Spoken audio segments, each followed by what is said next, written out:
কোটি অথবা 50 লাখ অথবা 25 লাখ টাকা ছাড়া আপনি বাচ্চা ঘরে আনতে পারবেন না।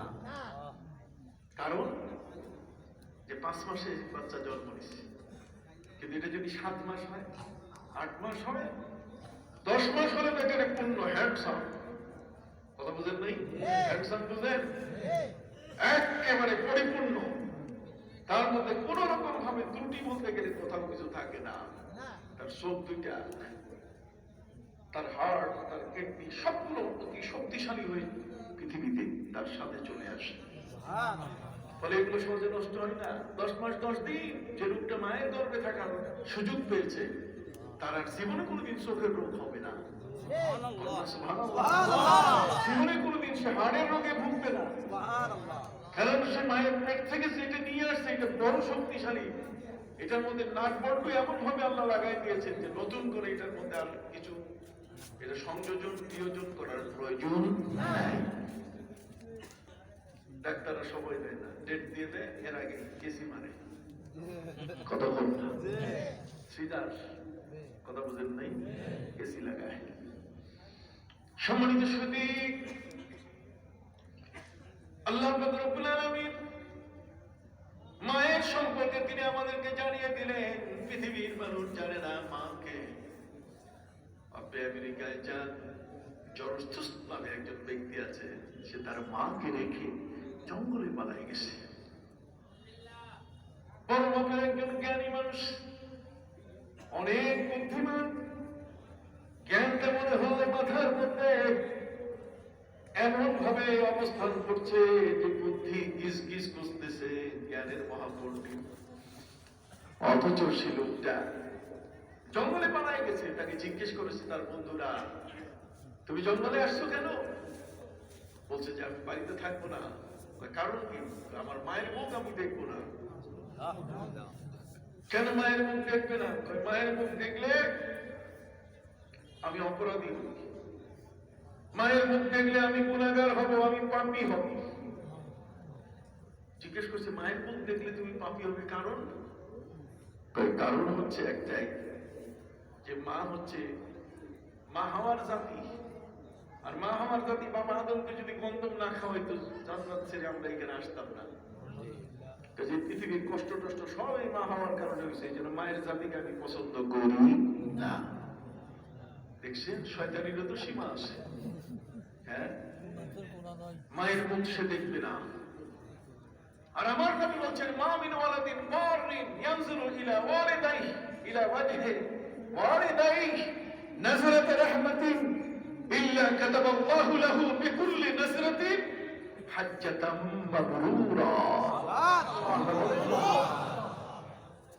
আমার ইসলাম বলে দিয়েছে মায়ের দিকে যদি কোনো সন্তান তাকায়, বাপের চেহারার দিকে যদি কোনো সন্তান দয়ার নজরে, মায়ার নজরে, শ্রদ্ধার নজরে যদি তাকায়, রে যুবকরা শুনে নাও, মক্কায় যাওয়ার হজ করার মতো টাকা নাই, পয়সা নাই, সেখানে যাওয়ার মতো রসদ তোমার কাছে নাই, তুমি আল্লাহর ঘরে যেতে পারো নাই, তুমি আরাফাতের ময়দানে গিয়ে সেখানে আল্লাহর মকবুল বান্দাদের সাথে হজ করে হজের মতো ইবাদতটা করে আসতে পারো নাই, তুমি জয়ুফুর রহমান, তুমি গেস্ট অফ রহমান হতে পারো নাই। আল্লাহ পাক রব্বুল আলামিন আমাদেরকে সুযোগ করে দিয়েছেন। এত টাকা, এত পয়সা, 4-5 লক্ষ টাকা খরচ করে এরপরে সৌদি আরবের হজ। এবার দেখেন আবার কত লক্ষ টাকা লাগে। এত কাছাকাছি তো বসতে দিবে না। একজনের 5 জন গ্যাদারিং নিষিদ্ধ, 2 জনে এক রুম নিতে হবে, মেলা টাকা। সম্মানিত সুধী ভাইরা আমার, জগতের মধ্যে একজন ব্যক্তি আরবের জমিনে গিয়ে হজ করা, যাওয়া আসা, আগের যুগে 6 মাস ছেলে বিয়ে নিত, মেয়ে বিয়ে নিত, তারপর হজে যাইত। চিটাগাং থেকে সফিনাতুল বাহার পানি জাহাজ সেখান থেকে ছাড়ত, কি বলে, সবার কাছে জন্মের মতো বিদায় নিয়ে চলে যেত, কান্দাকাটি কত কিছু।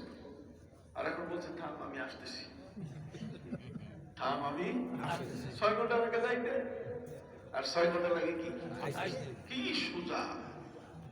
সম্মানিত শুধু টাকা, এই টাকা পয়সা ব্যয় করে আপনি কাবায় যাবেন, আরাফাতের ময়দানে আপনি যাবেন। কত কষ্ট একটা হজকে ঠিকানো যে কত কঠিন।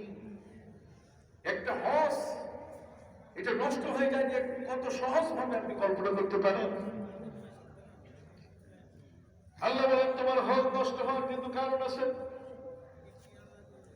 হজ করার পরে দেশে এসে নাম লিখছে, নামের শুরুতে হাজি লিখছে, হাজি অমুক। গরম হয়ে গেছে, বেটা তুমি হাজি লিখলা, আপনি হজ করে আসছেন, আলহাজ লিখলাম। কারণ আমি তো 2 বার হজ করছি, একবারে হয় হাজি আর 2 বারে কি পাইল কই। আমি আজ পর্যন্ত কোনো ডিকশনারিতে খুঁজে পাইনি, উনি পাইয়ে গেছে পুরা। আল্লাহ বলেন ফামান ফারাদা ফীহিন্নাল হজ্জ ফালা রাফাসা ওয়ালা ফুসুকা ওয়ালা জিদালা ফিল হজ্জ। আল্লাহ বলেন তুমি যদি হজের ইহরাম পরো তাহলে তোমার স্ত্রী তোমার জন্য হালাল নয়। ফামান ফারাদা ফীহিন্নাল হজ্জ ফালা রাফাসা, স্ত্রী সম্ভব ওই সময়ের জন্য তোমার জন্য নিষিদ্ধ। ওয়ালা ফুসুকা, তুমি ফাসিকি কাজ করতে পারবে না। ফাসিকি কাজ মানে যেটা আল্লাহ পছন্দ করে না, এই কাজটা তুমি করবে না, মিথ্যা বলবে না। হজ করার জন্য যায়, জায়গায় সাথে বলে যে তুমি মোবাইলের সিম নিয়ে নেন, কি করবা? এটা শেয়ার বাজারটা কেমন আছে এটা একটু দেখি। গেছেন হজে, শেয়ার বাজার খবর নিতেছে, কথা বুঝতে পারছি? এরপরে কত যে ঝগড়া তার শেষ নাই। সিটে ঝগড়া, বাসের সিটে, রুমের সিটে। আল্লাহ বলেন ফামান ফারাদা ফীহিন্নাল হজ্জা ফালা রাফাসা ওয়ালা ফুসুকা ওয়ালা জিদালা ফিল হজ। হজের মধ্যে কিন্তু ঝগড়াঝাটি নাই। নাই মানে হয়, এই কারণে আল্লাহ নাই করিয়ে দিয়েছে, কিন্তু করবা না, খবরদার, সতর্ক করে দিয়েছে।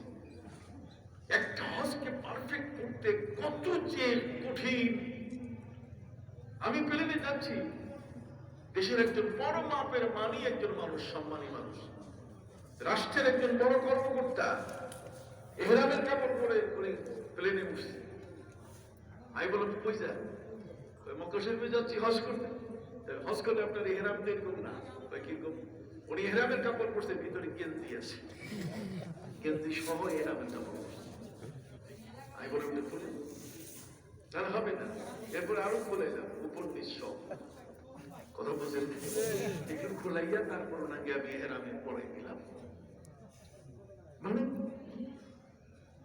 একটা হজকে টিকে রাখা যে কত বড় কঠিন।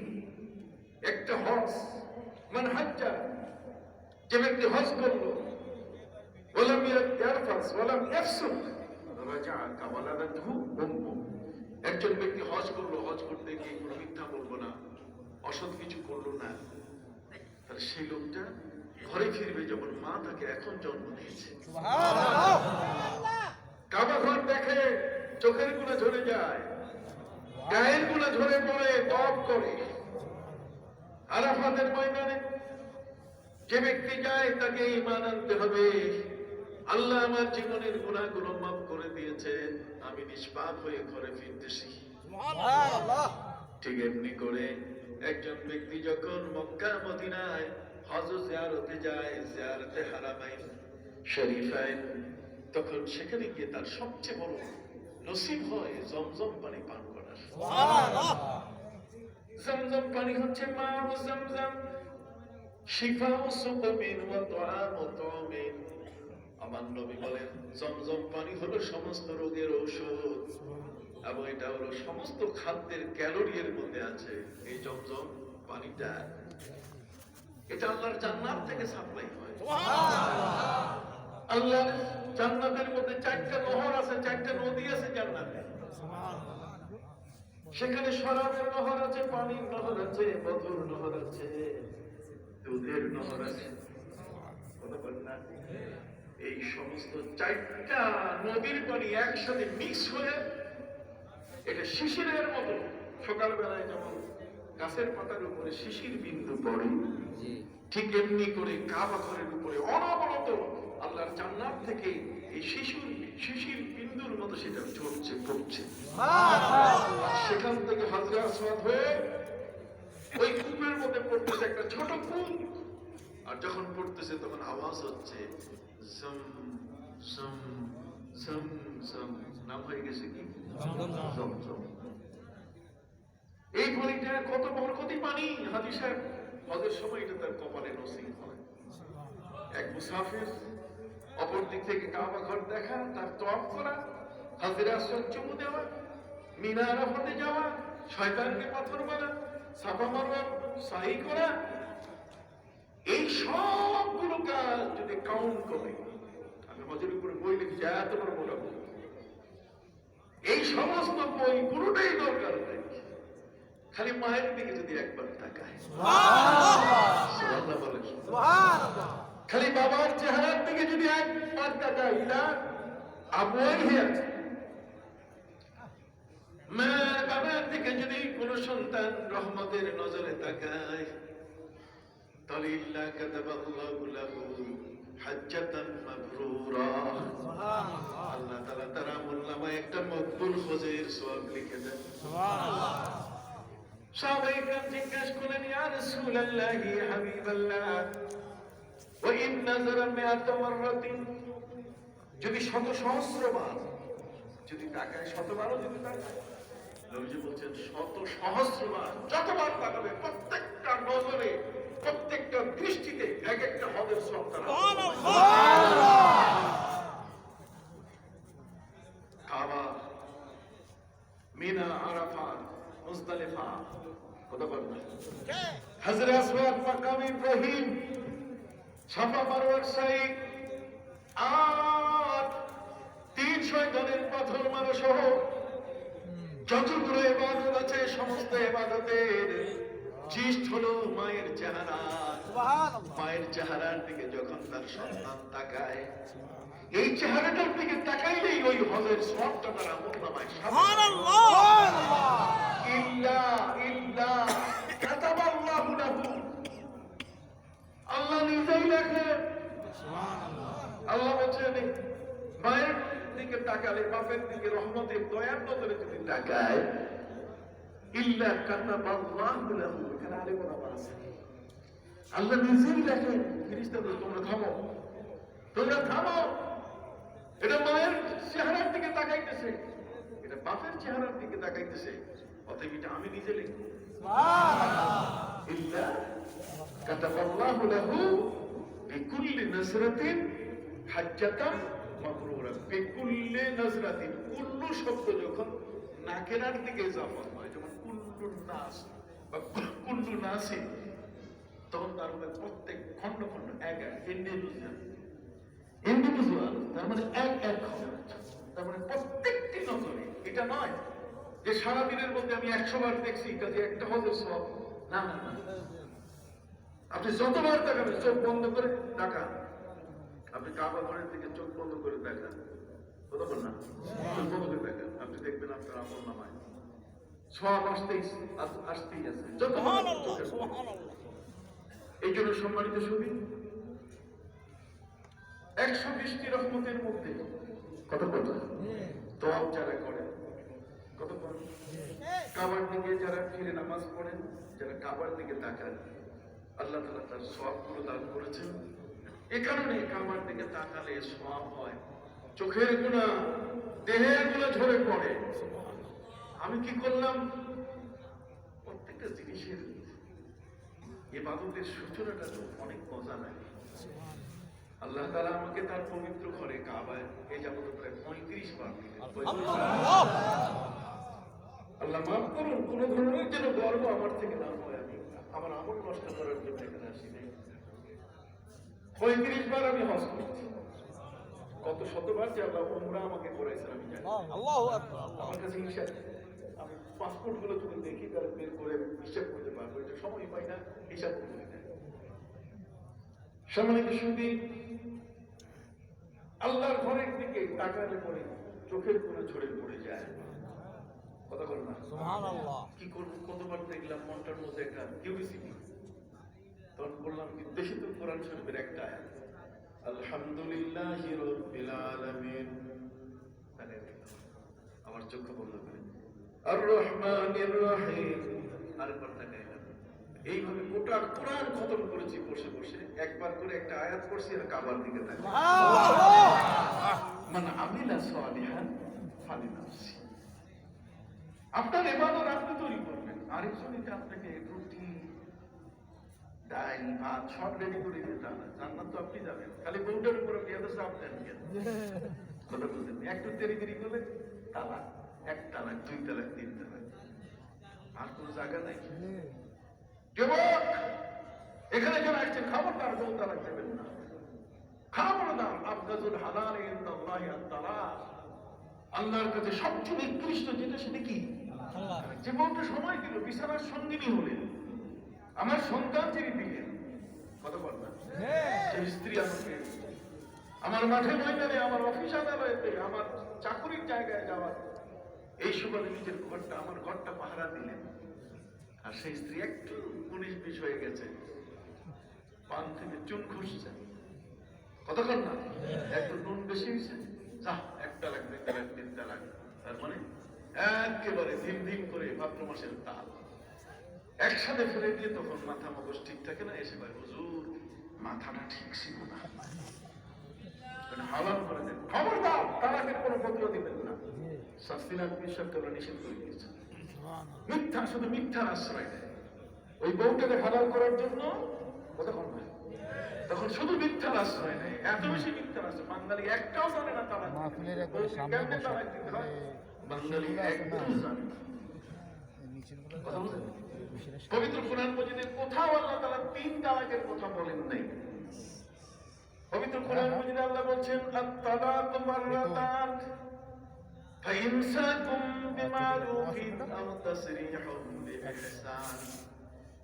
আল্লাহ বলেন তালাক দুইটা, যদি কোনো মতে বউ কথা না শুনে, কথা বলবেন, নিজের ঘরের স্ত্রী যদি কথা না শুনে, নবী করিম সাল্লাল্লাহু আলাইহি ওয়াসাল্লাম বলেন তাকে ওসিয়ত করুন, ওয়াস্তাউসু বিন নিসা, মহিলাদেরকে তোমরা উপদেশ দাও, কৌশল করে তুমি বসে নিয়ে আসো, গায়ে হাত দিও না, কথা বল। আর আমরা হয়তো একেবারে সাপাং সাপাং কলেজের হেডমাস্টার, কথা বল না।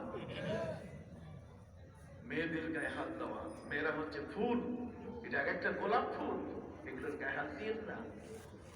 এগুলো খাবারটা কত সুন্দর করে তৈরি করে দেয়, জুতাটা মুছে দেয়, কাপড়টা ধুয়ে দেয়, কথা বল না, বাথরুমটা পরিষ্কার করে দেয়, পানি ঢেলে দেয়, সময় মতো খাবারটা রেডি করে। আজ পর্যন্ত নিজের স্ত্রীর হাতের খাবার দিয়ে কারো পেট খারাপ হয় না।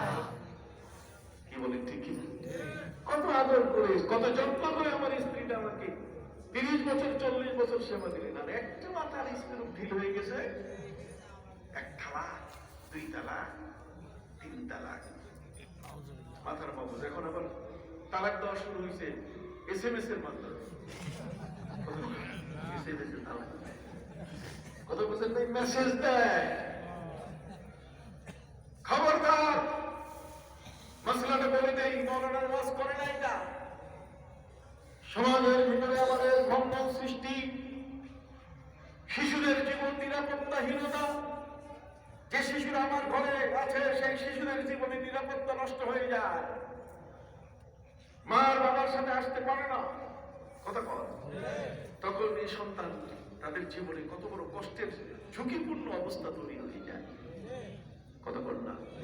খবরদার, এই রাগ হইয়া বলতারা দিবেন হাতুটার থেকে সবাই সবাই একটা পুরা থেকে স্যাংরা পর্যন্ত কেউ যেন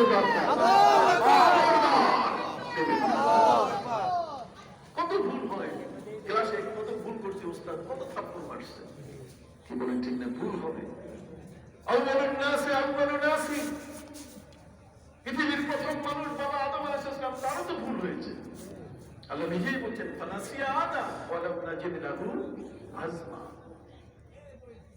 স্ত্রীর খাবারটা খাওয়া উচিত ছিল যাচাই করে, কিন্তু সেই যুগটা ছিল বড় শান্তির যুগ।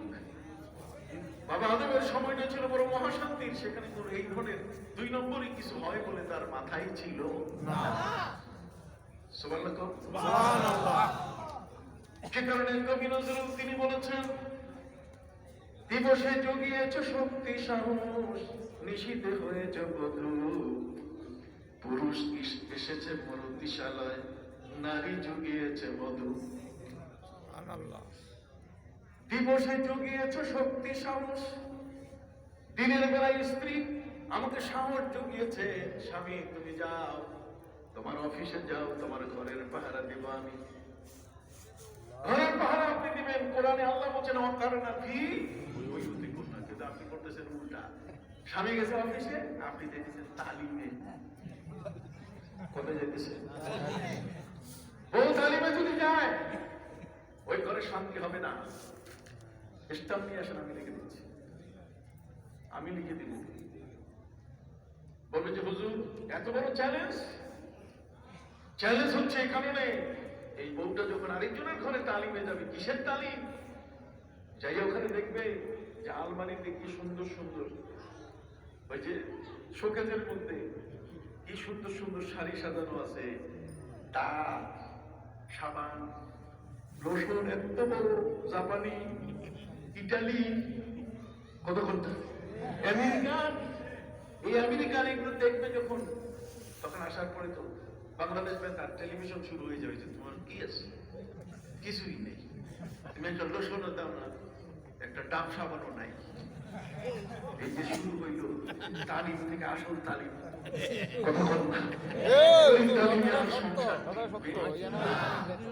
এই জন্য পরের বউরে সবকিছু দেখাইতে নাই,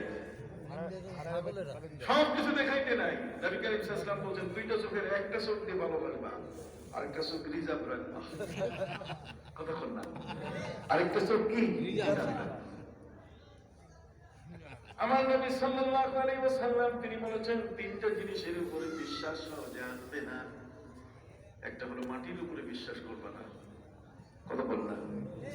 এই মাটি, এটা কিন্তু আপনাকে খেয়ে ফেলবে। এই মাটি আপনার জীবনের রেকর্ড দিচ্ছে। মাটি হলো আল্লাহর অডিও। এটা একটা মহাবিজ্ঞানের ক্যাসেট। আল্লাহর মহাবিজ্ঞান জগতের ক্যাসেট হলো কি? মাটি। এই মাটি থেকে ক্যাসেট আবিষ্কার হয়েছে, এখান থেকে টেলিভিশন আবিষ্কার হয়েছে, এখান থেকে রেডিও আবিষ্কার করেছে সেই মার্বল। পবিত্র কোরআনের আয়াত থেকে ইদা সুলজিলাতিল আরদু জিলজালাহা ওয়া আখরাজাতিল আরদু আসকালাহা ওয়া ক্বালাল ইনসানু মা লাহা। কিয়ামতের ময়দানে মাটি সবকিছু বের করে দিয়ে দিবে। যত কথা আপনি বলেছেন, যেখানে যেখানে গিয়েছেন, একটা সচিত্র প্রতিবেদন, আপনার রূপ রেখা, কোনখানে কতটুকু দাঁড়াইয়া কোন গানটা শুনছেন, কথা বল না। সিনেমা হলের কোন সিটটাতে বসছেন, কেউ অডিও করুক বা না করুক, আল্লাহর ক্যামেরা হচ্ছে কি? মাটি। মাটি। আপনি সুবহানাল্লাহ বলেন না কেন? আমি কি কোরআনের বাইরে কথা বলছি? না। ওয়া আখরাজাতিল আরদু আসকালাহা ওয়া ক্বালাল ইনসানু মা লাহা। কিয়ামতের ময়দানে মাটি আমার জীবনের সকল তথ্য ফাঁস করে দেবে, আমার জীবনের সকল কর্ম ফাঁস হয়ে আসবে। মাটি সবগুলো সচিত্র প্রতিবেদন যখন দিবে, তখন মানুষ অবাক হবে। ওয়া ক্বালাল ইনসানু মা লাহা। আফসোস, এটা আবার কি জিনিস? আমি তো মাটিকে তো কখনো এত সতর্ক আমি থাকি নাই, মাটির থেকে এত সতর্ক আমি থাকি নাই, অথচ মাটি আমার সবকিছু গোপন তথ্যগুলো ফাঁস করে দিচ্ছি। আরেকটা হলো স্ত্রী।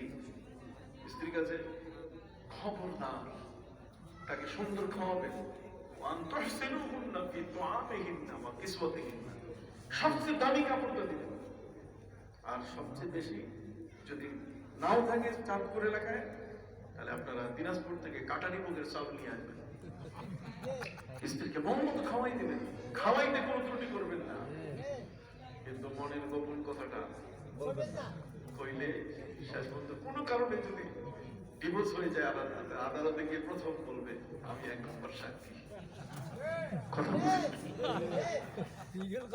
আমার নবী সাল্লাল্লাহু আলাইহি ওয়াসাল্লাম তিনি হচ্ছেন মহাবিজ্ঞানী। সুবহানাল্লাহ।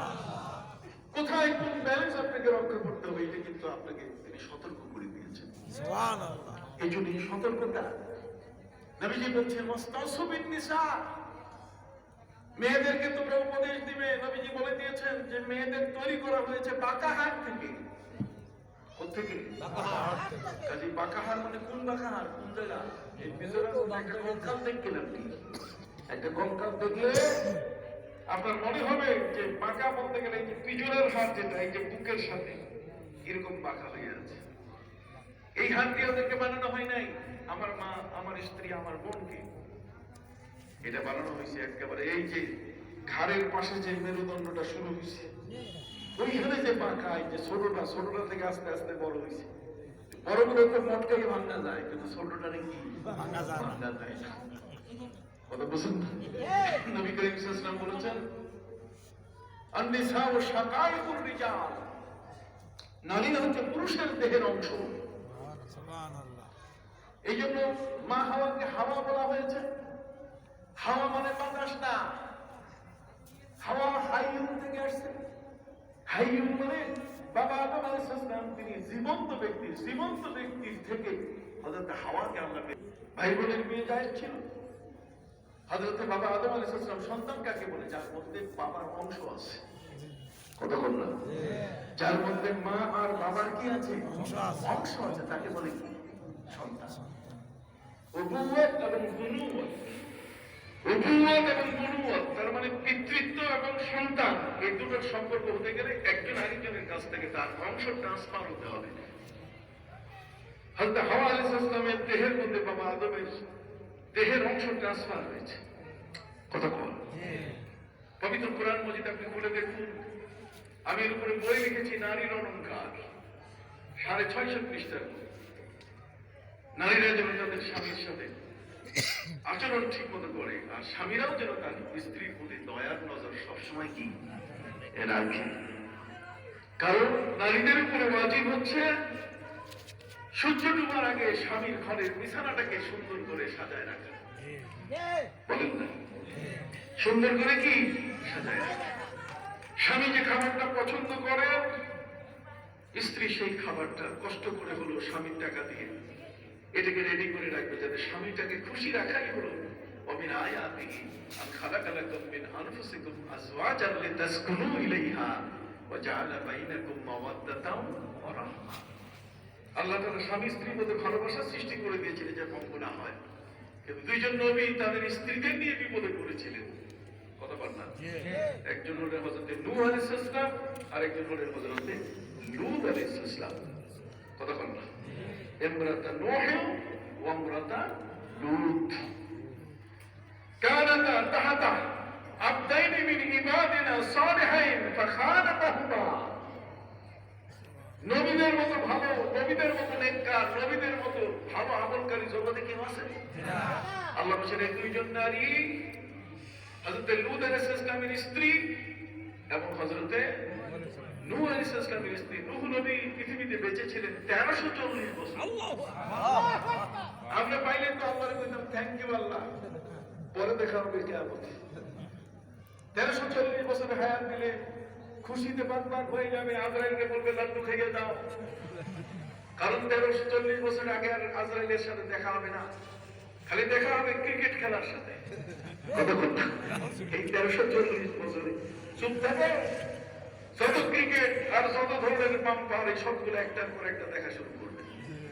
কত বড় সম্মানিত সুধী ভাইরা আমার, নারীরা মানুষ, তাদের সম্পর্কে কোরআন বলেছেন দারাবাল্লাহু মাসালান লিল্লাযীনা আমানু ইমরাতা নূহ কাফারু। এই যেমন আল্লাহ বলেন আমানু, বলছেন কি বলে ঠিক না? আমানু ইমরাতা নূহ ওয়া ইমরাতা লূত ফাখানাতাহুমা, খেয়ানত করছে স্বামীর সাথে। কিন্তু একজন নারী তিনি তার জীবনে স্বামীর সাথে খেয়ানত করেননি। আল্লাহ তাআলা তারও নাম কোরআনে ঘোষণা করেছেন, তিনি হলেন হযরত আসিয়া ইমরাতুল ফিরাউন। তখন না কাফেরের ঘরে থাকার পরও ঈমানদার ছিলেন। হযরত মরিয়মের তো বিয়ে নাই, তবু আল্লাহর প্রতি নিবেদিত হয়েছিলেন। কিন্তু পাশাপাশি এই দুইজন নবীর স্ত্রী নবীর ঘরে থাকার পরও আল্লাহ বলছেন কানা তাহাতা আবদাইনি মিন ইবাদিনা সালিহাইন, আল্লাহ বলছেন আমার নেককার দুইজন বড় মাপের নবীর অধীনে থাকার পরও ঈমান নিয়ে থাকতে পারে নাই, বেঈমানি করেছে। আর একজন নারী পৃথিবীতে যার উদাহরণ আজ আমাদের জীবনে একান্ত প্রয়োজন, তিনি হলেন হযরতে নবী আইয়ুব আলাইহিস সালামের স্ত্রী হযরতে রাহিমা। হযরতে বর্তমান যুগের বউরা যদি জানে স্বামীর ক্যান্সার হয়েছে, তাহলে ক্যান্সার হওয়ার আগেই রিপোর্ট দেখার আগে বউ পালায়, ওই জায়গায় আর কাম হবে না। কতক্ষণ? অথচ হযরতে আইয়ুব আলাইহিস সালামের দেহের মধ্যে কঠিন রোগ, গায়ের চামড়া পচে পচে খসে যাচ্ছে। স্ত্রী বলছেন স্বামী আপনার সাথে আল্লাহর তো যোগাযোগ, আপনার সাথে আল্লাহর যোগাযোগ আছে, আপনি আল্লাহকে একটু বলেন, আল্লাহ যেন আপনার রোগটা থেকে আপনাকে মুক্তি দেন। সুবহানাল্লাহ, কি সুন্দর পরামর্শ। বউ যদি স্বামীকে নিয়ে ডাক্তারখানায় যায়, বউ যদি স্বামীকে নিয়ে হাসপাতালে যায়, আমরা ইতিহাস থেকে অবাক হয়েছি। নগদ অতীতের ইতিহাস আমাদেরকে অবাক করে দিয়েছে। নারীরা কি পারে না, আমাদের মায়ের জাত কি পারে না, আমাদের বোনের জাত কি পারে না। করোনা ভাইরাস, আত্মীয় স্বজন সব পালাই গেছে, ছেলে পালাই গেছে, মেয়ে পালাই গেছে, কিন্তু বউ পালাই নাই। বিছানার মধ্যে একদিকে স্বামী, আরেক পাশে কি বউ, স্ত্রী শুয়ে আছে।